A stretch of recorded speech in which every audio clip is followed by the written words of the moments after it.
but it's Star Wars, so I don't really care. Your 20s, for many, are characterised as a time of discovery. A time of building to knock down. A time of climbing to fall flat on your face again. A time of exploring, cataloguing memories, experiencing life before it's high time to settle down and do the good and proper thing of starting a family. But think how many sitcoms and TV shows start with the main character, in their late 20s, early 30s, turning their back on the life they've built for themselves after realising that the person they've become was never who they wanted to be. So I'm not bashing anyone who had time in their 20s to figure out who they are. I'm just saying that maybe life starts when you choose to start living it for yourself instead of everyone else. And that doesn't really have an age limit. Right. Cup of tea? Cup of tea, cup of tea. Hey, so it's kind of a little bit insane to think about, but this time last year I was married to a man. We were building a future together, finding a house to buy, saving up for a house, planning to have children, talking about raising a family together. And now I am single, living alone. Oh my God, for fuck's sake. I am single, living alone, openly lesbian, and I have no idea where I'm going to be in the next 2 months, let alone the next 5 years. Which is crazy and is an insane amount of change for somebody to go through in the space of a year.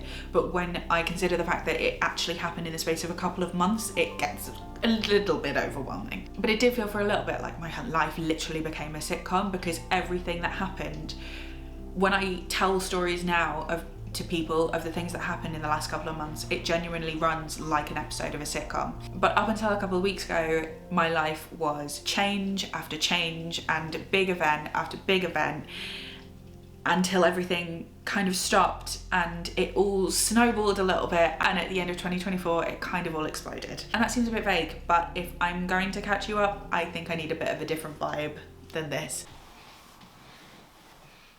Much better. So, where do I start? September 2024, I decide to leave my husband, and although I don't really know where to go with that, I start making a plan to do so.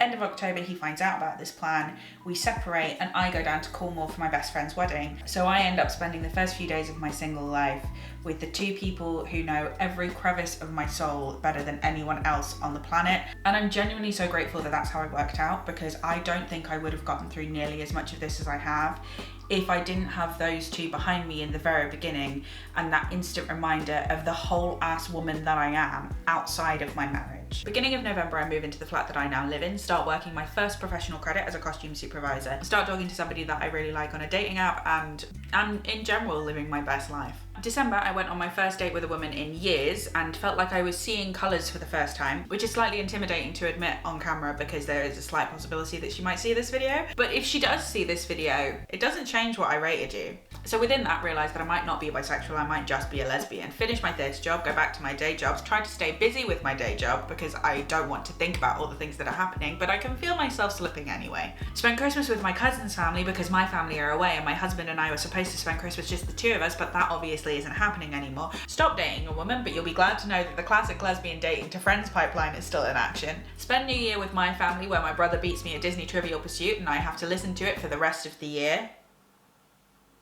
And get 2 speeding tickets within the space of a week. Oh, and I got a tattoo. Okay. So, with all that being said, where do we go from here?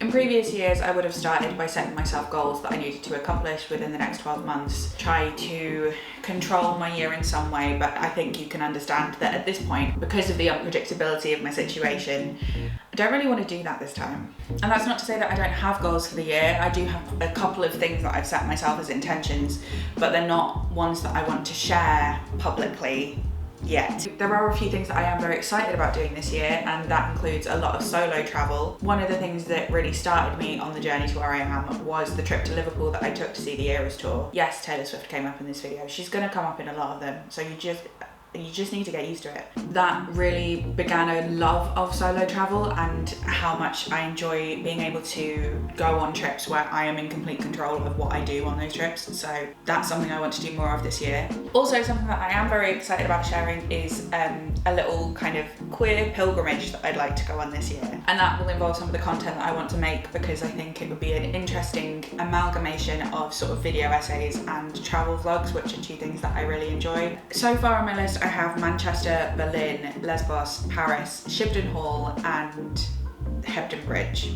Obviously, there's a lot of places in the US, but I think given the current political climate in that country and also the amount of money it would take to get there, it's not really feasible for me right now. So that's a later down the line trip that I want to take. But if you know of anywhere that is culturally significant to queer history and is within sort of the realms of Europe and the UK, pop it in the comments below, because I am very excited to find more places and research more places. Queer history and educating and sharing queer history is something that I'm really passionate about. So any book recommendations or other content creators who make that kind of stuff, I would love to have recommendations on that kind of thing, so you know where to put that. And what I'm hoping is that that will kind of amalgamate and end with me hosting Pride weekend for Manchester Pride with all of my chosen family, having like a massive dinner party and spending time with the people that are really important in this kind of part of my life. And the other avenue that I'm going to be going down, I think, a lot this year is a sort of Willow in progress, is what I'm calling it.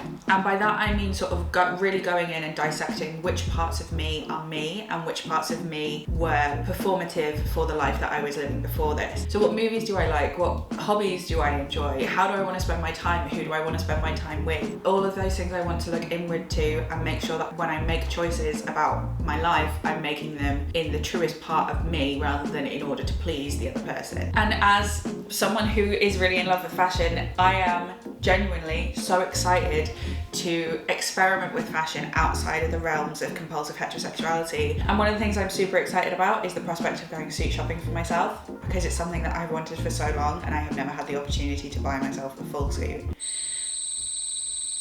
And I genuinely can't wait. What I think I'm trying to say is that there's a lot of room for creativity in all aspects of what I do from now on. There's a lot of room to build friendships and relationships with people. I am firmly becoming somebody who believes that you do not need a romantic relationship to be fulfilled. And the idea that I can be fully fulfilled with a friendship, so anybody who comes in offering a romantic relationship has to meet high standards in order to get through the door, is how I kind of want to operate from now on. And as I said, I just got my first tattoo. I'll try and pop some pictures or a video of it somewhere.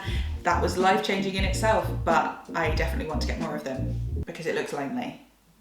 So one of the things that has been most eye-opening in the past few months is getting piercings and tattoos and looking at myself and for the first time being like, yeah, they were always meant to be there. Those were things were always meant to be part of who I am. I feel a stronger sense of self than I have in a really long time, and that's something that I'm really excited about. Also, I completely forgot to mention that I will be obviously doing a lot of interior decorating in my own space for the first time, and I have complete creative control over how it's decorated and how it looks, which is also really exciting. Can you tell I'm excited? I feel like I've said that a lot. Basically what I'm trying to say is that the possibilities are endless and overwhelming. So